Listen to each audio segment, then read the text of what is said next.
1997년 썸머슬램의 메인 이벤트는 지난 3월 레슬매니아 13에서 사이코 시드를 꺾고 챔피언에 올랐던 언더테이커와 브렛 하트의 WWF 월드 챔피언십 타이틀전이었다. 이 타이틀 매치는 말하자면 언더테이커, 브렛 하트, 그리고 특별 심판을 맡은 숀 마이클스 3인에 의한 인간관계 드라마였다.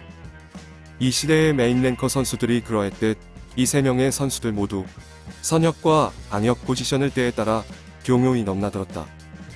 참고로 브렛은 지난 6월 8일 킹 오브 더 링 1997을 앞두고 만약 자신이 메인 이벤트에서 숀을 상대로 10분 안에 승리하지 못한다면 다시는 미국에서 프로레슬링을 하지 않겠다는 선언을 한 적이 있었는데, 당시 브렛의 무릎 부상이 계획보다 회복이 많이 늦어지면서 예정되었던 브렛 하트와 숀 마이클스의 대결이 무산된 적이 있었고, 브렛은 이번에도 썸머슬램 97이 열리기 한 달 전 로우에서 빈스 맥맨에게 만약 썸머슬램에서 자신이 패배한다면 다시는 미국에서 프로레슬링을 하지 않겠다고 선언했다.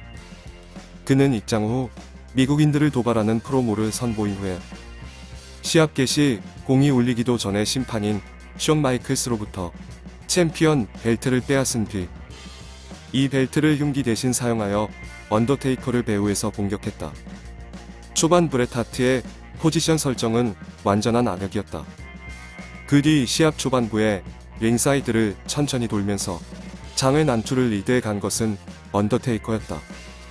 시합 중반부터 20분경과 후인 후반부에 걸쳐서는 브렛 하트와 숀 마이클스와 언더테이커가 몇 번이나 일촉즉발의 신경전을 펼쳤다.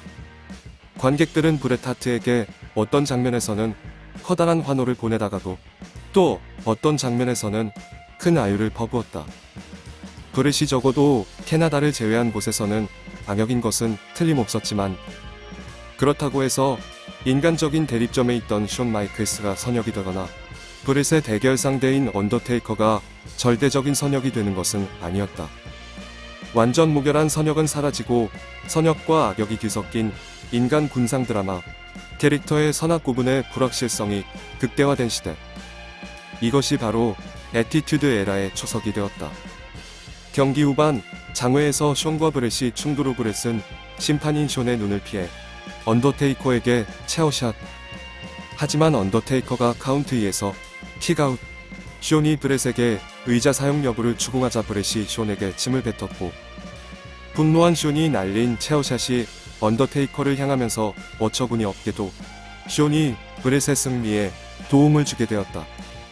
브렛은 이날의 승리로 2월 17일 오후 4시 이벤트에서 사이코 시드에게 일격을 당하며 챔피언 벨트를 잃은 후 약 반년 만에 다시 WWF 월드 챔피언 벨트를 손에 넣었다.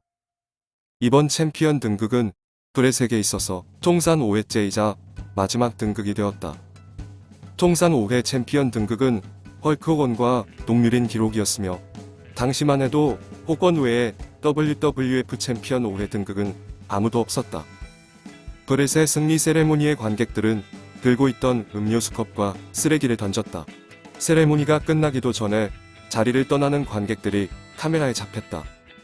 이 썸머슬램에서의 챔피언 탈환 장면부터 11월 9일 서바이버 시리즈까지 약 3개월간에 걸친 농도 짙은 스토리는 브렛에게 있어서는 WWF에 있어서의 마지막 주연 작품이 된다. 한편 빈스 맥맨은 썸머슬램 이후부터 다음해 3월 레슬매니아 14까지 약 7개월간의 스토리라인의 중심에 숀 마이클스와 스톤 콜드 스티브 오스틴을 염두에 두고 있었다. 빈스 맥맨과 브렛 하트는 썸머슬램 한 달 뒤인 9월부터 10월에 걸쳐서 브렛 하트의 계약갱신과 그 계약 내용에 관하여 전체 5회에 걸쳐 극비회담을 가졌던 것으로 알려져 있다. 이 극비회담에서 빈스 맥맨은 연내에 예정되어 있던 PPV 3개와 다음해 1998년 레슬매니아 14까지의 계획에 대해서 브렛에게는 일절 아무런 얘기도 하지 않았다. 몬트리올 사건은 필연적으로 일어날 수밖에 없는 일이었다. 스토리라인의 중심에 서게 될 예정이었던 스티브 오스틴에 대한 푸시는 예상치 못한 부상에 의해 수개월간의 딜레이가 발생될 상황이었지만 WWF는 즉각 스톤 콜드 스티브 오스틴에 대한 플랜 B를 가동시켰다. 스톤 콜드 스티브 오스틴은 1997년 9월 22일 WWF 본거지인 뉴욕의 메디슨 스퀘어 가든에서 열린 로우 촬영 현장에서 역사적 장면을 남겼다. 오스틴이 자신의 피니셔 스톤 콜드 스터너로 빈스 맥맨을 실신 KO시킨 것이다. 이로부터 약 한 달 전 8월 25일 사우스캐롤라이나 주 콜롬비아에서 열린 WCW 먼데이 나이트로는 역사상 가장 높은 주간 시청률을 올렸다. 쇼의 시작부터 스팅과 NWO, 에릭 비숍의 강렬한 스토리가 전개되면서 초반에 시청자를 빼앗아오면서 종합 5.0 레이팅을 기록했다. 이렇듯 WWF의 로우와 WCW의 먼데이 나이트로의 매주 월요일 밤 TV 전쟁은 이 시점에서는 아직 WCW의 우세가 이어지고 있었지만 그래도 전통적으로 WWF를 지지해왔던 뉴욕을 시작으로 하는 동해안 지역에서의 WWF 인기는 절대적인 부분이 있었다. 9월 22일 뉴욕 메디슨 스퀘어 가든에 대형 세트와 입장 램프를 설치한 로우는 입장 관객 14,615명, 흥행 수익 25만 8,339달러, 상품 판매 총 97,720달러를 기록했다. PPV의 버금가는 놀라운 기록을 세운 이날 로우의 하이라이트는 오스틴과 빈스가 펼친 링 위에서의 논쟁 장면이었다.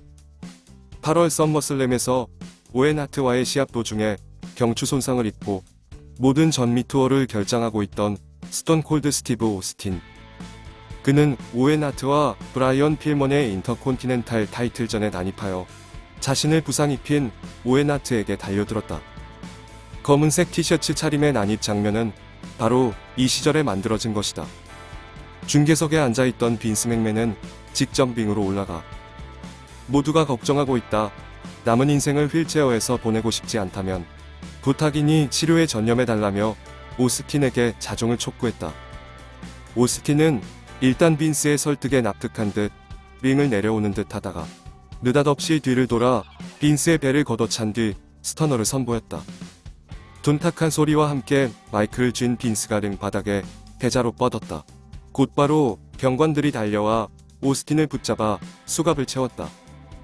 이 장면은 북미의 일부 매스컴에서 스토리라인 속 장면이 아닌 사건으로서 보도되기도 하였다.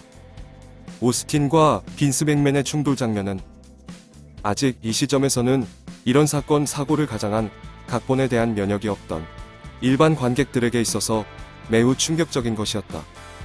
치명적인 목 부상으로 부시의 수개월간의 딜레이가 발생할 뻔했던 오스틴.